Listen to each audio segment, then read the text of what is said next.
पंडित राम मराठे, प्रसिद्ध मराठी ख्याल गायक, गायक नट आणि संगीत दिग्दर्शक. त्यांचा जन्म पुण्यात पुरुषोत्तम आणि मथुराबाई या दाम्पत्यापोटी झाला. वडिलांची त्यांच्या खानावळ होती, पण लहानपणीच पंडित राम यांची संगीताची ओढ त्यांच्या वडिलांनी लक्षात घेतली आणि त्यानंतर त्यांच्यावर गाण्याचे आणि त्यांचे वडील काका गजानन यांच्याकडनं अभिनयाचे संस्कार झाले.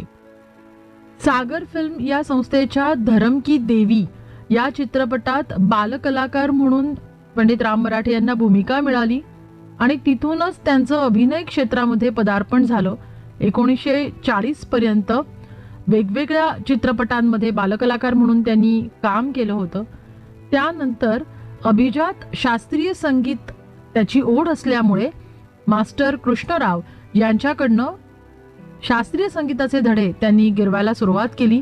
त्यानंतर पंडित वामनराव सडोलीकर, पंडित मनोहर बर्वे, पंडित यशवंतराव मिराशी बुवा, जगन्नाथ बुवा पुरोहित अशा वेगवेगळ्या मंडळींची तालीम आणि मार्गदर्शन पंडित राम मराठे यांना लाभलं. त्यानंतर नाट्यसंगीत, शास्त्रीय संगीत यामध्ये त्यांची कारकीर्द बहराला आली. अनेक मानसन्मान त्यांना लाभले. त्यामध्ये संगीत भूषण पुरस्कार, बालगंधर्व सुवर्ण पदक, संगीत चूडामणी, जगद्गुरु शंकराचार्य यांच्याकडनं दिला जाणारा पुरस्कार, रामकृष्ण बुवा वझे पुरस्कार अशा अनेक पुरस्कारांचा त्याच्यामध्ये समावेश होता. विशेष म्हणजे आपली स्वतःची संगीत कारकीर्द घडवत असतानाच रामभाऊंनी अनेक विद्यार्थ्यांना विनामूल्य विद्यादानाचं कार्य केलं.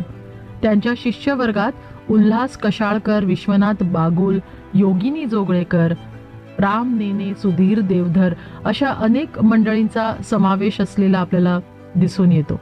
तर असं हे व्यक्तिमत्व पंडित राम मराठे. त्यांच्या आठवणींना आपण उजाळा दिला.